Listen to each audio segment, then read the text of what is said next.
yaa takkaa ibsaa dha'u yaa takkaa abdii dha'u yaa takkaa na dha'u murannoon nama sanii abbaa rabbii irra buusirra haa bu'uuf darbate malee amma achumaan akka dhawameen kutee anaa fi abdiin irra silaa mana hidhaa turra mana hidha jirra yoo hayti rabbii nu baafte malee isaanuma waan kana godhee nuun jedhan ibsaa qofaaf hin darban takka abdii dha'u takka na dha'u bas ammisi walitti nu naqu diin akka wanti walii ta'an bara anaa fi abdiin akka waan duunee lafa jirutti nu laaluu qabdan.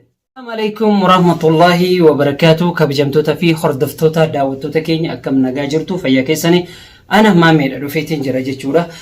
Rabbi galanni haa ga'u alhamdulillahi rabbil alamin ibsalleen mana yaalaa geessine rabbi baasee jira dawaa argatee wayyaa jira jechuudha. Akkuma isin argaa jirtanitti hospitaalallee baafnee jirra baasee jira jechuudha.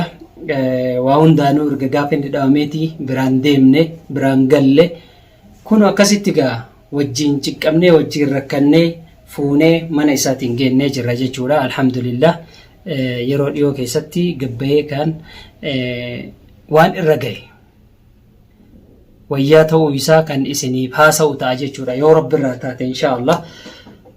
Amma kaasanii miti wayyaa jira jechuudha. Gama biraatiin namoonni hedduun nurratti xiyyeeffatan maammee abdii jettan isintu harka keessaa qaba shira qabdanii osoo shira qabaanne osoo isinii dhufeene maal goonaa jala banna maal goonaa mana yaalaa geessan akkamii yaaddansi isin sammuun teessan tun akkamii yaaddi sammuu dhoqqe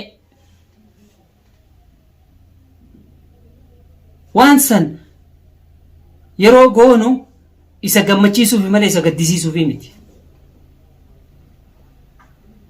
Gammachuu isaa san irraa qoodamuufi malee gaddatti jijjiiruufi miti. Naafi Zeynabii godhe sirri ifa gala deemnee binne waan silaa godhamuun malu yaada kanan isin nadheessinaan gargaare cinaa dhaabbadhe akkasi bareechine tolchine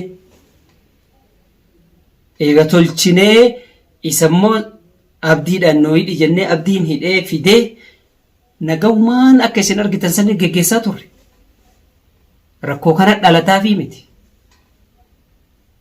Yookaan isa nyaachuufi miti nuti. Nasiiba irra buute malee isaan ka darbataniif na darbatuun mala abdii darbatuun mala hin beekamu. Nama darbataniif. Namoonni gariin isin torka keessaa qabaa waan duraan darbe kaaftanii ka gaafa nuti wal lolle walitti buunu sanirraa kaatanii wal qabsiiftan. Jirana namni wal ajjeesaa bar wal ajjeeset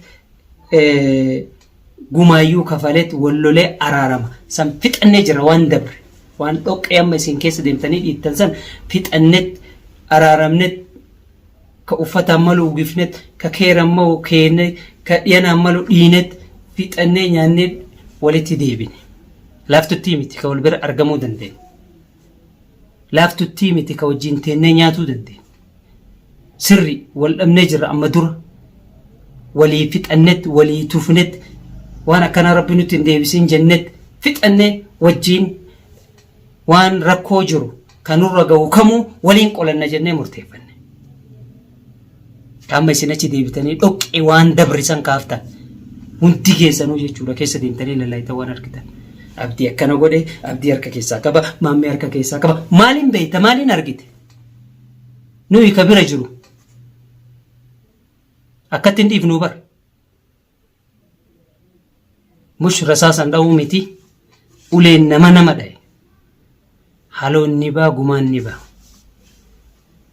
rasaasaa dheessi akka isatti namni sun ajjeesee jira akka waan du'etti ilaalaa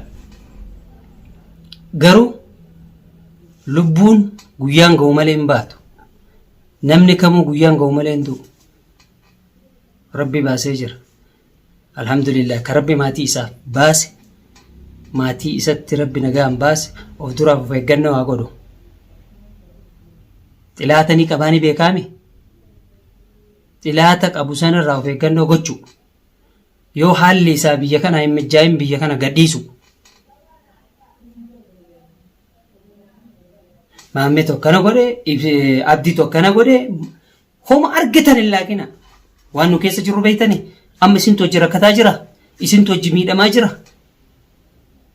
Erga gaafa inni dhawameeti har'a biraa gabbaa'e har'an biraa gabbaa'e mana yaalaa geessinee wal'aannee ashaynee bira bullee ciibsinee achii baafnee gara mana isaatiin geenne. Alhamdulillah namni diinni akkana na godha.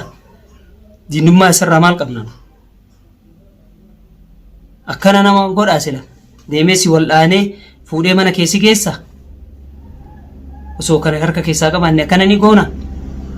Bira teennee ni barbaanna of tasgabbeessaa ga inni fayyee qulqullaa'u. Waliin barbaanna hin dhiifu. Dhiini kee lafan batu. Ammishii nuti ka xiyyeeffanne fayyaa isarratti.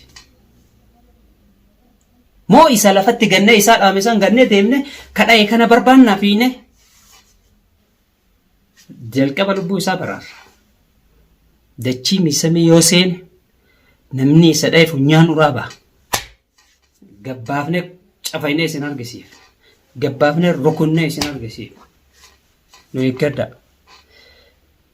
Osoon hubatin qubaan gubatin jette Oromoon.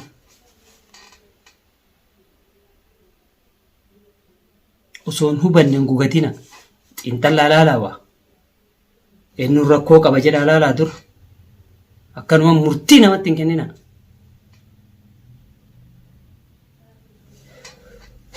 Alhamdulillah ammi mataan bahudha. Mataan eega bahe eega rabbi nagaa godheef fayyaa zilaaqii rabbi haa godhuuf inni suuf eeggannoo godhu.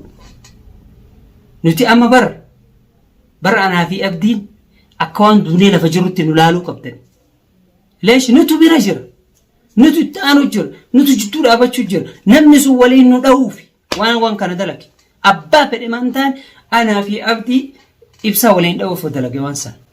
Yaa takkaa ibsaa dha'u, yaa takkaa abdii dha'u, yaa takkaa na dha'u. Murannoon nama sanii abbaa rabbii irra buusirra haa bu'uuf darbate malee ibsaa qofaaf hin darban.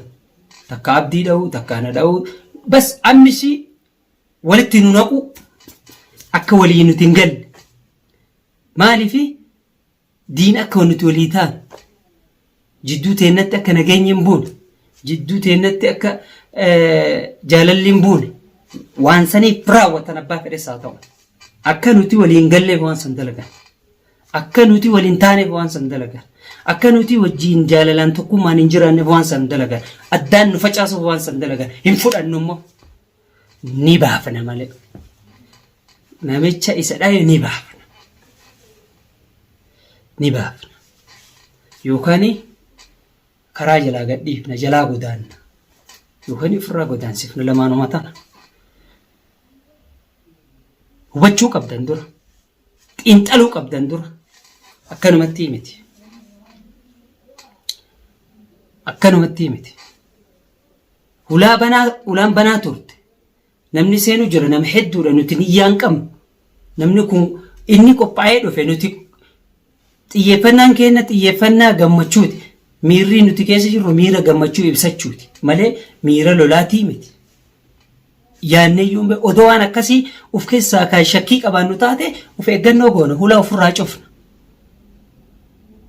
Hin goonuyyuu waan san jechuudha. Akka nama ibsaa nyaatu waan san dalagee warri albaatan asala deemtanii albaatiiwwan nama likkii isinii himutu hin jirre. Yoo wal kabanyee hojii deemne irra wayya. Abbaan fedhe walitti nu naquu hin danda'u waan fedhe dalageef. Numa wajji rakkatu jira gamma. Bu'aacee meeqa baanee ijoollee wajji. Waan qabdu jallifteetu machee albaati walitti choo walitti nama naqu ni baafna nuti akka ta'e akka malee hin ta'in funyaan uraa baafna. Abbaa fedhe mantaan muka itti naqnee ofirraa nu argina. Yoo shirri nu keessa iyyuu ka jiraatu taate ni baafna. Akka itti baafnu isin argisiifna. Hojiin isin argisiifna. Abdii yoo ta'es ni ba'a. Mammee yoo ta'es ni ba'a. Ibsa mataa isaa yoo ta'es ni ba'a. Matama isaa. Matamti isaa yoo bakka kana na eeggadhuutii na rukuti yaada jedhu. Yakka nama godhuudhaaf yookaan nama xureessuudhaaf yoo shirri akkanas ka jiraatu taate sunis hin hafu. Inni qulqullaa'ee ni qoratama. Abbaa fedhe mantaan ana maan taane. Kana jala sararee isin hima. Jala sararee isin hima ni baafna mimi ni baafna. guyyaa adiin akkamitti dhiiga namaa naa gannaqa ilmi namaa. Akkamitti namni walitti nama oofa, akkamitti namni walitti nama naqa.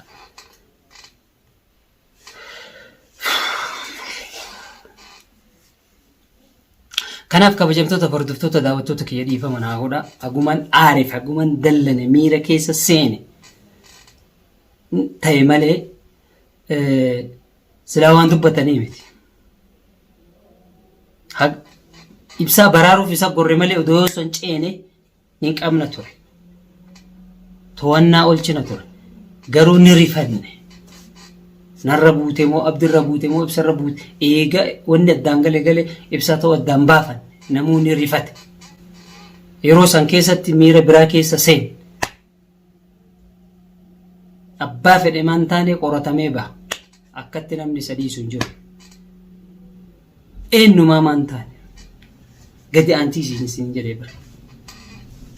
Shirri nama walitti buusu yeroo kamiyyuu bakka hin ga'u itti si milkaa'u hin ta'u. Nuti hojii keenyatti fufu nuti wajjin jiraanna wanni addaan nu baasu tokkollee hin jiru jechuudha. Abbaa fedhe maan taane. Qiimii duraanitii warroonni nu tuttuutan nuti san fixannee jirra. Akka barbaachisutti fixannee guyyaa adii namni wal lola adii waluu ajjeesuun ni jira. Fixanne san kanaan sanii fi kun walii hin qabatu garaa fi duyita. Dhimma saniif dhimma san wanni walitti fiddan tokkollee hin jiru. Abdii atilleen dhimma walitti ooftu kana dhaab. Yoo ilaalcha sammuu akkasii dhoqee duraanii san qabaatte haqi of keessaa of qulqulleessi. Sammuu ta'e qulqulleessi. Bordota amma dura san qabattee hin deemin. Kana ta'uu baannaan lekkinsi himaan. Osoo namichaan kun amma achumaan akka dhabameen kutee anaa fi abdiin irra silaa mana hidhaa turre. Mana hidha jirra. Yoo hayxi rabbii nu baafte malee isaanuma waan kana godhee nuun jedhan. Natti dhagamean gaffageennan. Abdiif maammee mar kuchisiise ma jedhan shakkii tokko malee akkuma amma koomentii jalatti jechaa jirtan kan zaahira nuun jedhan sila. Har'a sila nuti eessa jirra? Nutis qix akka waan duuneetti lafa jirrutti. Rabbi nu sattare garuu alhamdulillah. Rabbi nu sattare. Qocaasitti muran jennaan rabbi keessa jiraa jedheera. Maqaa rabbiitiif baane malee silaa guutuun keenya argamnee turre. Har'a eessa jirra silaa teennee akkatti isinitti haasa'uu hin dandeenye.